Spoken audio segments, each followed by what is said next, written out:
लिहिल्या. त्यांनी काही साहित्य लिहिलं आणि मराठी भाषा समृद्ध केली.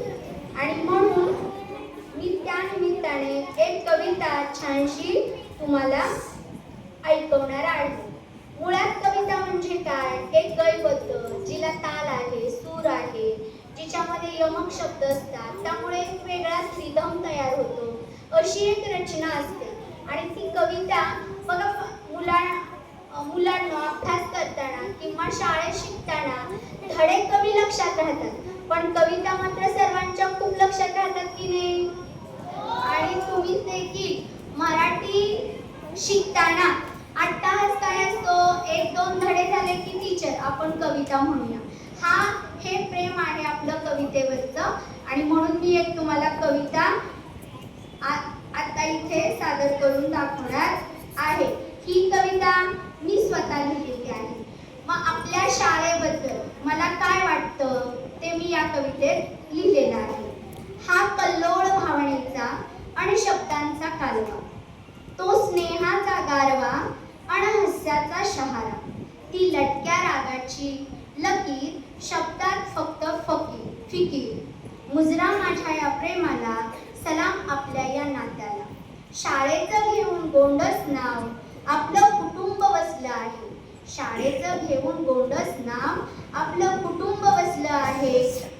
इथे प्रत्येकाच्या मनामनात सुंदर बंधुप्रेम वसलं आहे. एक अनोखं बंधुप्रेम वसलं आहे. अजून एक छानशी अशी विनोदी कविता लिहिलेली आहे बघा. जेव्हा चार बायका एकत्र येतात त्यावेळी त्या खूप साऱ्या गप्पा मारत असतात. मग त्या गप्पा काय मारत असतील असा मला प्रश्न विचारायचा. म्हणजे पालक भेटला, जेव्हा तुमचे पालक येतात की नाही, मम्मी म्हणून जेव्हा पालक यायची, अशा चार माता पालक जेव्हा गप्पा मारायच्या, तेव्हा मला प्रश्न पडायचा की काय बोलतात या बायका. म्हणून माझी कविता आहे, काय बोलतात या बायका. काय बोलतात ह्या बायका चार चौघी भेटल्यावर. काय बोलतात ह्या बायका चार चौघी भेटल्यावर. तुझी साडी आणि माझी साडी पाहिले काचेतल्या स्टॅच्यूवर. तुझी साडी आणि माझी साडी पाहिले काचेतल्या स्टॅच्यूवर.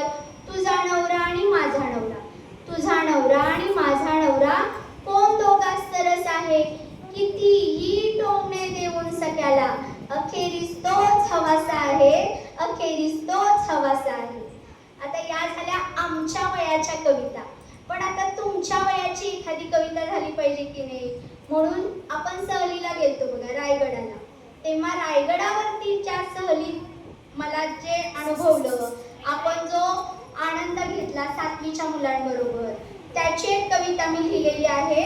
कवितेचं नाव आहे माझा रायगड. ती कविता आज मी तुम्हाला ऐकवणार आहे. माझा रायगड. रायगडाचा भगवा सोहळा काल मीही पाहिला. पहिल्यांदाच पाहिलेला रायगड मी. रायगडाचा भगवा सोहळा काल मीही पाहिला. वाटते अंतकरणाच्या कुपीतील एक सुगंधी ठेवा काल तिथेच राहिला. भव्य तो राज दरबार आणि सोज्वळ राणी वसा. भव्य तो राज दरबार आणि सोज्वळ राणी वसा. कमरेवर हात ठेवून माझा शिवबा बोलत असेल कसा. त्या रणधुरंदर आवाजाने, त्या रणधुरंदर आवाजाने थरथरायचे रायगडाचे कडे, थरथरायचे रायगडाचे कडे.